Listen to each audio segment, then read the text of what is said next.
All right, this thing on. All right, what's going on, guys? It's Intelligent Psycho here. So I'm going to be talking about Game 4 recap between the Pacers and the Thunder, and my thoughts going in headed into Game 5. So what happened is the Thunder had had won by the score of 111 to 104. They went to the free throw line 17 times in the fourth quarter. They outscored the Pacers 31 to 17 in that fourth quarter. Went by Shea Gilgeous-Alexander 6 attempts at the free throw line, but Jalen Williams had a phenomenal game. He had 28 points. Chet Holmgren, once again, with a big head start. He had crashed the board and grabbed like 4 or 5 offensive rebounds, and he had at least 17 points. Alex Caruso had 19 points off the bench. He really did a strong thing for OKC, and they was able to prevail with a 7-point win over the Pacers. Um, what happened in this game was the Thunder in the fourth quarter, with the last 3 minutes to go, kind of just took control of the Pacers' mistakes. And the problem I had, which was I was afraid of when I did my preview for Game 4, the Pacers turnovers that did them in. They had 15 turnovers, and the Thunder had only had 14 turnovers. And the Thunder was only able to score at least 11 out of those off of those 15 turnovers. So you would think the Pacers being up by 10, um, heading late into the third, but then only up by 7 to the fourth quarter, you would think they would come in and start holding on strong later down the stretch. But what we saw was what transpired early on in Game 1, which goes to show you that the Pacers pace that they play at a high, fast tempo just did not work. The Thunder was able to still match their pace, and they was able to still get into their spots. Mainly, Alex Caruso getting open looks and getting inside the paint, which is from feeds from Chet Holmgren or Jalen Williams. Shea Gilgeous-Alexander going to the free throw line in the fourth quarter, which he only had 2 free throw attempts for the entire game until the last 4 minutes, or give me the last 3 minutes of the fourth quarter. So that was a huge problem for the Pacers, which was foul trouble, and that benefited to the Thunder's success. Another thing that I will say was a bit of an issue for the Pacers is rotational lineup switches, bad rotational lineup switches for Rick Carlisle. You left guys like Pascal Siakam in the game for way too long and did not give enough burn, which you gave a lot of burn for Miles Turner and Halliburton and Andrew Nemhard, but you did not. You left one of your star players in the game for way too long, and which kind of prevented them from really making a run and from really making their own kind of a stretch to really close the game out. And also, the another issue that I had, which was a huge problem, was of course the officiating. The deficiency from the NBA officiating, especially Scott Foster refereeing this game, was another problem. There was a lot of flagrant foul calls that did not get called in Game 3 at all, because the referees let these guys play and they swallowed the whistle. Just letting these guys play and letting these guys be physical and be a little bit in contact. It's incidental contact. It shouldn't have not gotten to the point where you guys getting double technical fouls. You should not, and especially for the Pacers, you should not let the referees decide the game for you, because they're not going to go into your favor. Um, Another thing that also hurt was in the first half, which they called a foul on Alex Caruso by Obi Toppin. I hated that call. That completely, to me, was not a flagrant foul penalty one. I agree with Steve Jabby, who was on commentary with Mike Breen, who had said that that was not an incidental foul on him at all. And I'm not gonna be biased. They called it a flagrant foul penalty one on Lou Dort. I did not think that was a flagrant at all either.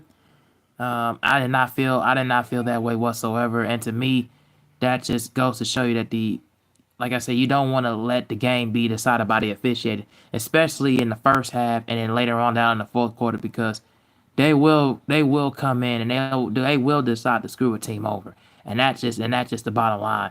So if I was the Indiana Pacers, go back to the drawing board, look at the unnecessary fouls.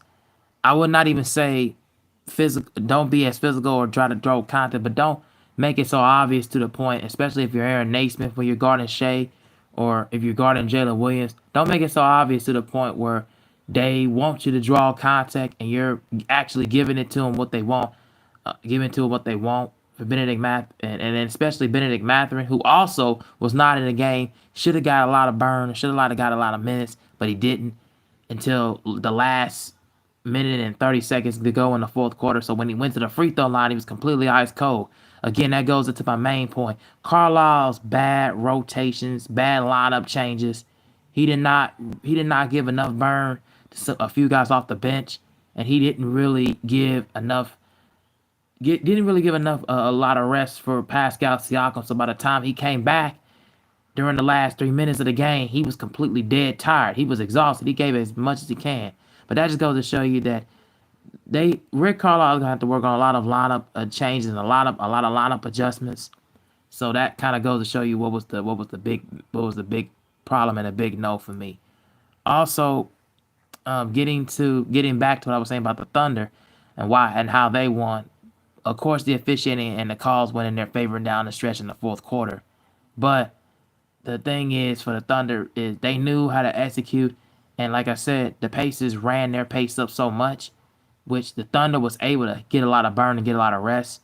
And even though they rested Shea for 8 to 9 minutes until by the time he came back, he was all suited and ready to go and ready to go, and just knowing that he has that adrenaline, he knows how to get to his mid range shot attempts, knows how to do those fadeaway jumpers, and knows how to get to his spots.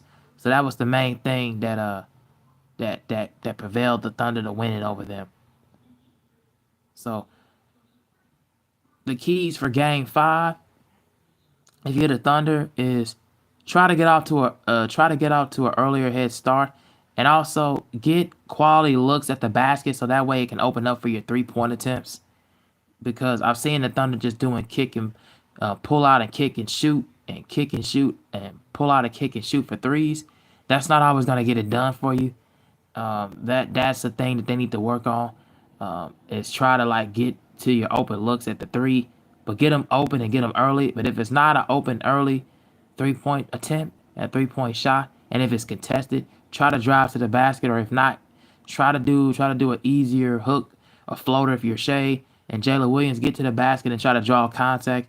And for Chet Holmgren, continue to do what you're doing because you're pretty much making an impact. And I really did like the lineup also. If I didn't mention back what I was saying about for Game 4, keep the same big man lineup if you're Mark Daigneault. Do not change the lineup at all, because having Hartenstein in the game with Chet Holmgren really gave an impact on the Pacers not getting to where they were supposed to go on the court, and made them kind of hesitate, double clutch, and made them have to kick the ball out and reset the offense. So I like the fact that they had this big man lineup that kind of really confused and really stifled the Pacers a bit. So that would be the main thing I would say for the Thunder to work on, is keep this same big man lineup and keep this same adrenaline and keep this high on motor like you've been doing, because the officiating and also the way the league is going right now, they want to extend this series even longer. They want this series to go at least 6 games, possibly 7 if it gets the most, because I think the Pacers will probably defend home court one more time and probably get a Game 6 in and probably win that game. I don't know. I just don't see the Thunder getting multiple games in the end. I just don't see it happening.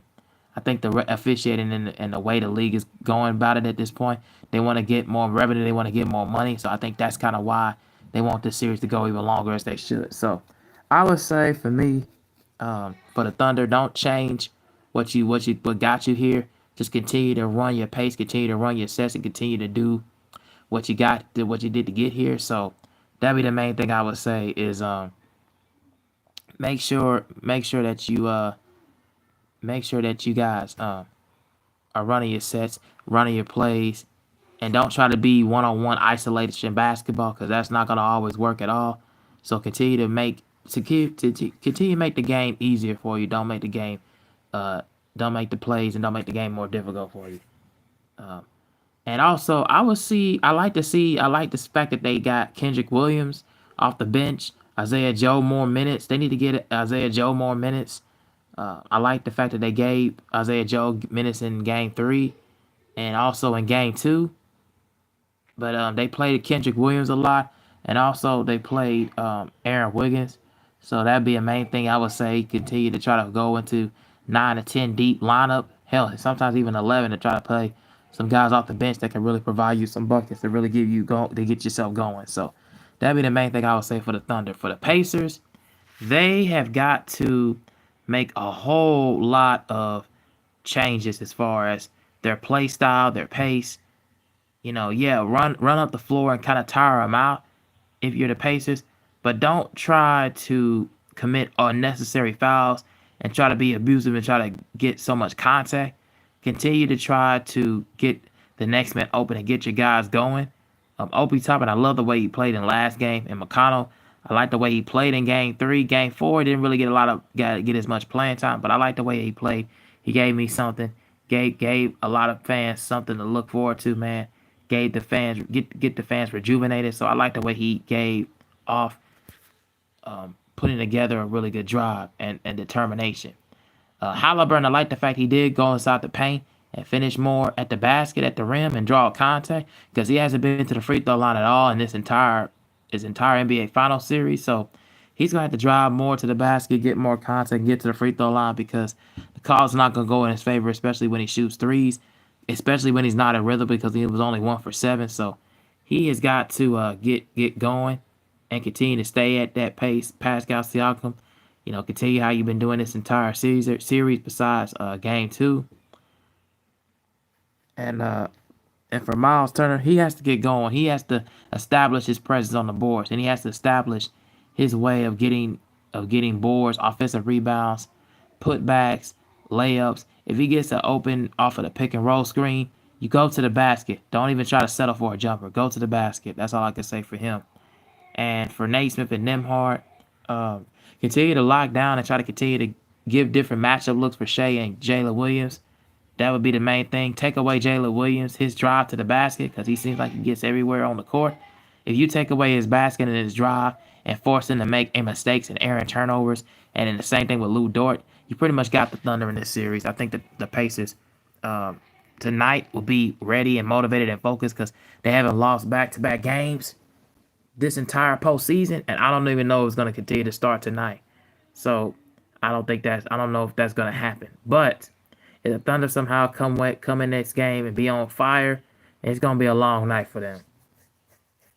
So those are my thoughts. Let me look into the comment section. Oh, Joe Capueto, what's going on? You said SGA is a masturbator. The NBA officiating has lost all integrity. Yeah, like I just said, the officiating was absolutely atrocious this entire series. The officiating has been atrocious this entire series, but mainly Game 4 and Game 2 were the more noticeable because they didn't let the Pacers play their style of ball, and they can't afford to have the Pacers go on 3-1 against the number 1 seed because that would be a chance that they would be able to lose. They would be losing a lot of money and losing a lot of revenue because the finals has already gotten, I guess, from a lot of fans and from a lot of the ratings have been stuck at a low comparison to last year and the years prior, especially with the years during the Golden State Warriors and Cleveland Cavaliers days with LeBron, Kyrie, and Kevin Love and Curry and Durant. Yeah, so comparison to those times, it goes to show you that a lot of folks are just tired and they're getting bored of certain things that went on in the finals because it's two smaller market teams, and the NBA has not really pushed and promoted these smaller market teams. The NFL never has this problem, Joe, and they never really had this problem. And for everybody, they never really had the NFL. The reason why the NFL never really has this problem is because it's always been a parody of each other.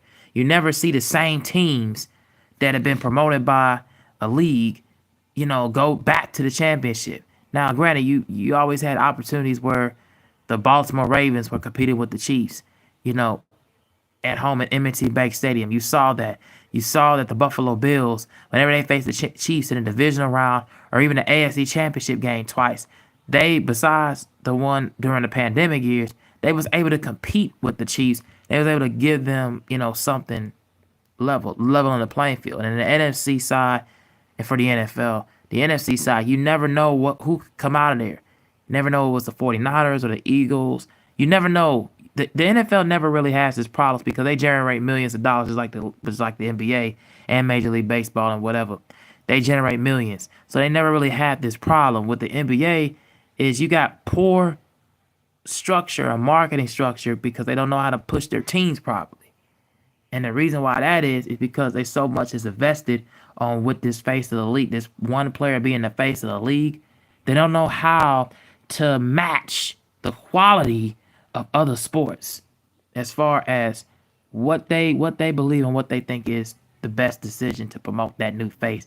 They think about having not SGA but Anthony Edwards, and then they sometimes thinking about putting Luka Doncic or Giannis, but mainly they really want Anthony Edwards to really get there because of the potential and the ceiling, and because you already seen they're making comparisons to Michael Jordan, and that's not always the case. But yeah, the officiating, even in all sports, has lost its integrity, Joe, to respond to that. But you said Alex Caruso plays like a prime Isaiah Thomas, but if you breathe wrong around SGA, he'll be awarded 2 free throws. Yeah, and but that goes along with a lot of scoring guards. That goes along long list, a lot of scoring guards that get that kind of pull. I mean, I could go a long list of players from. Of course, you already know with Steph, but with Steph is a different thing with him. Dame Lillard, Trey Young. I mean, the list goes on and on and on with them kind of plays to get those the kind of players to get those calls. Luka Doncic. The list goes on and on and on with that. So yeah, SGA gets those kind of contact and ticky tack plays, and also James Harden. James Harden has a history of going to the free throw line multiple times. Um, when especially if he's drawing contact and he's not getting that kind of room. So that'd be the main thing I would say is a thing that's a catalyst, that's an issue for him that he has to get over. So those are my thoughts for my previews for Game 5. Uh, I'm gonna talk about this real quick. So the WNBA Players Union chose Angel Reese over Caitlin Clark in a social media post. So both have not been the unfortunate stars that they wish. The Chicago Skies, you already know, have fallen to 2-7 with losses back to back in multiple in their conference and division. Of course, they talk about Caitlin Clark, she suffered that quad strain, and on a season where she's averaging 19, 6, and 9 through the first 4 games where she was playing. And of course, both remain so popular now in this 2025 year. Oh, and Angel Reese, I forgot to mention, he averages 10.3 points and on 11 rebounds so far. And despite both of their struggles, they still remain two of the most popular players. So, and then of course, while Reese was one of the 8 options advertised on a dual post, Clark was not, and others have received their own case include, of course, Paige Buchers for the Dallas Wings, Asia Wilson for the Las Vegas Aces, Sabrina Ionshow and Brianna Stewart, Nafisa Collier, and of course Kelsey Plum and Cameron Brink for the LA Sparks. As you see, the FM cases and the new WNBPA, all of them have their own like casing, which is really nice. Uh, my thoughts about this is that for me, I think Clark and Angel Reese are gonna be here. It's gonna be both are talented at what they do, and they're gonna be here for decades and years to come. I think with the Fever, they have the ability because they have scores. They have reliable scores. They have reliable dominant. They have they have a lot of women scores, and they have a lot of women that really just dominate towards the basket.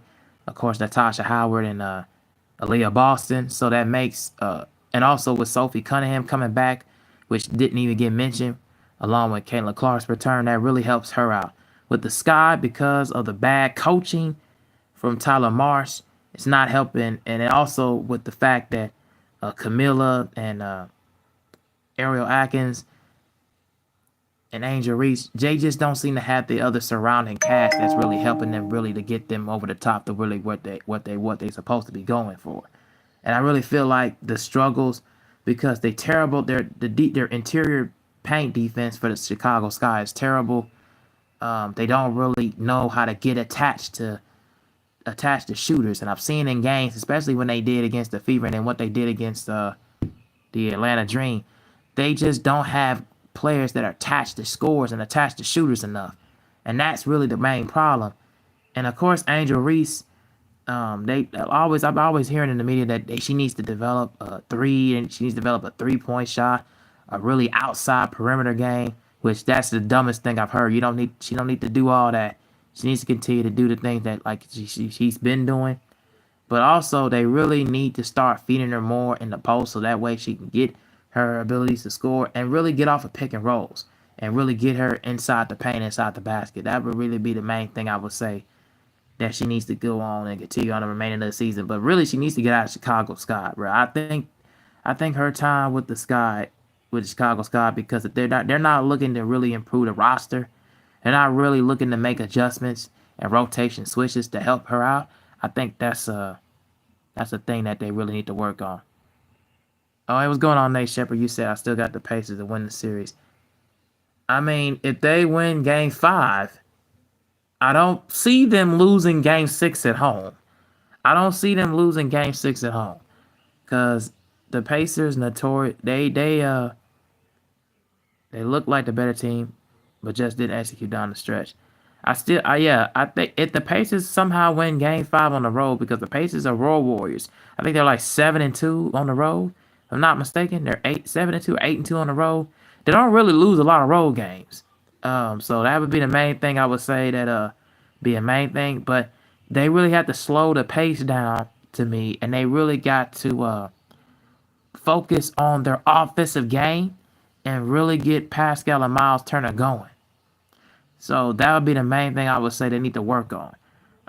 And Tyrese Halliburton, like he did in Game 4 earlier in the game and really attack the rim, he needs to continue to do those things. And Game 3 as well. He needs to continue to attack the basket and draw contact and get to the free throw line. Be the main thing I would say. And I mean, to me, they more of a fast pace. We're more of a fast paced team than most of the Eastern Conference and even most teams in the West. But the Thunder just individually have talented guys that really know how to get to their spots on the floor and know how to shoot the mid range. So, and that's another thing that's lost in today's game is the mid range game. So that be the main thing I would say. But yeah, getting back to this, yeah, I think for both ladies, I actually really am fans of both of them. They just their two teams are going in completely different directions, and I feel like with Angel, I think her with the Sky, I think they're not on the same wavelength. They're not on the same page. I think her mindset and just overall her play style is going in a different direction, and I don't know if the Sky is just going to be able to match for her. And then as far as with Caitlin Clark from the Indiana Fever, they are going to they're going to continue to be a problem more or less down the stretch. Now the Liberty did cut the gain to 4 in the fourth quarter. I think it was like 87 to like 83, but I think when Kayla Clark sat down, gave her some rest, I think they went on a complete like 16-4 run, 16-4 run that really made them really unstoppable. So that would be the main thing I would say for both ladies. They are gonna be a problem for years to come, and also for the league too. I mean, look at the stars that you got with Kelsey Plum and Cameron Brink for the Sparks. Now, granted, the Sparks to me, I don't really expected them to be as good or as been able to compete on the West side, on the West in the Western Conference side. But I feel like with that talented stars, with those two ladies, they're doing their thing and they're doing something big and they're gonna be special. Now, and then also with the Lynx and the Collier, like I talked about her in plenty of other videos, she has ability to really match the physicality and go into the post against anybody. So, but yeah, for these two ladies, I really think they're definitely two of the more popular and the most talked about and most watched stars. But I feel like the WNBA should really continue to go and look at other talent to see what's out there to promote if they want to find a new face. So those would be my things that I would say and talk about for them. Um,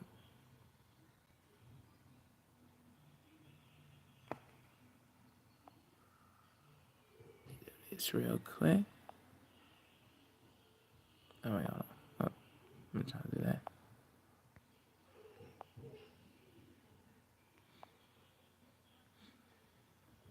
All right. So the last story I'm going to talk about before I get on out of here. Uh, no, this has been a topic of conversation. So, oop.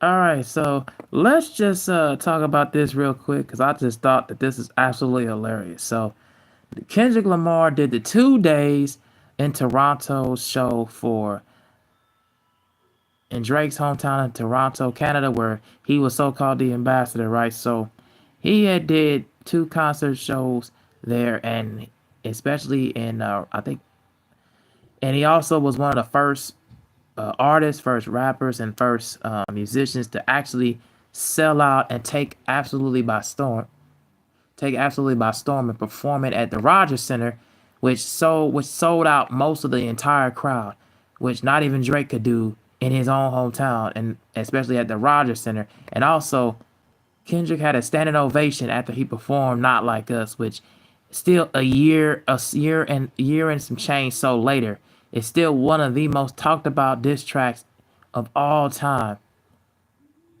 and outperformed and a completely made a mockery to certain people inside of Drake's camp, made a whole mockery around this whole fiasco. Now, with him performing "Not Like Us," the fans were pretty much cheering one more time, giving him an absolute standing ovation. And it was the complete ultimate embarrassment for Drake now as we see that he is just on another wavelength going through the whole situation with the lawsuit with UMG. He's now seeing that the aftermath of this whole "Not Like Us" diss record being what we consider an absolute melee of fans, and it actually, and then especially what was brought up in Euphoria, the whole new How King restaurant. Everybody was singing and praising along and dancing to not only Euphoria but "Not Like Us," and I mean singing and humming the words. I mean it was absolutely insanity. I mean the ultimate embarrassment, the ultimate laughing stock that this track completely made Drake out to be, man. So my thoughts about it was just like, whoa, my goodness. Um, and like I just said about the Rogers Center, it's close. Lamar pulled out his ace card with the performance of "Not Like Us," art topping this track that knocked Drake down a few pegs in the popular culture. Immediately phones went up. Everybody started shaking and dancing along. Fans shouted along to the contemptuous lyrics that brought Lamar and Drake's rip to a apparent head. And once he finished, Lamar stood center stage in the spotlight, his face in the shadow for the next 2 minutes. After he took in the roar of the crowd, many of them screamed one more time. So yeah, I was kind of more or less trying to stay away from this particular topic, but just goes to show you that the impact of "Not Like Us" and what it did, and of course GNX and SZA spending 14 weeks on the Billboard Hot 100, which was one of the longest chart reigning songs to do so off an incredible album. And So salute to Kendrick Lamar and the standing ovation that he had, and a salute to him for continuing to make big things happen. From what we did with GNX, what we did with his latest album GNX, and Squabble Up and TV Off, being on all majority of the mass of the hip hop radio stations and radio airplay, and really solid video for Squabble Up, and of course made it a sample of course what we know for the Roots, the next movement. I really like that, and then of course he gave, and also he delivered. Not only he delivered a pleaded encore for the plenty of other hits to dance to with Squabble Up and TV Off on his latest album, and older favorites like Humble and All the Stars, which he performed with his tour mate SZA. And shout out to Kendrick and SZA for an amazing concert tour for the Grand National Tour. They did a really amazing performance. I didn't get a chance to see any of it, unfortunately, but for what they did, it's absolutely phenomenal and sensational. And I wish them all the success and the best of luck. So again, so we'll see what happens later on down the stretch. I do think um, both of these guys will probably release more music headed on into the future. So we'll see how that goes. But this kind of goes to show you that these guys will never, ever probably be on the same wavelength, or probably never link up ever again together to do anything, not even record any new music at all. They pretty much had a long history of hatred towards each other, and you're seeing the aftermath as it goes. So I just wanted to break this kind of stuff to you, what was going on, and how much the whole media is just seeing and exposing, and he is exposing the fraudulency of what Drake's intentions were to try to take down a man's image, while he's pretty much counterbalancing and counteracting and doing the opposite. So anyway, that's all I got to say about this. Guys, I'm going to head on out of here. Thank you guys for joining and watching the stream. I will talk to you in the next one. Thank you. And like, share, and subscribe. And I appreciate you guys following the page. I will continue to do more stories like this real soon. So be on the lookout. Thank you.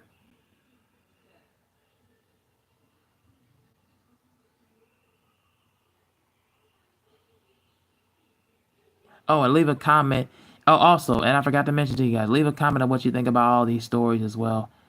I will talk to you in the next one. Peace.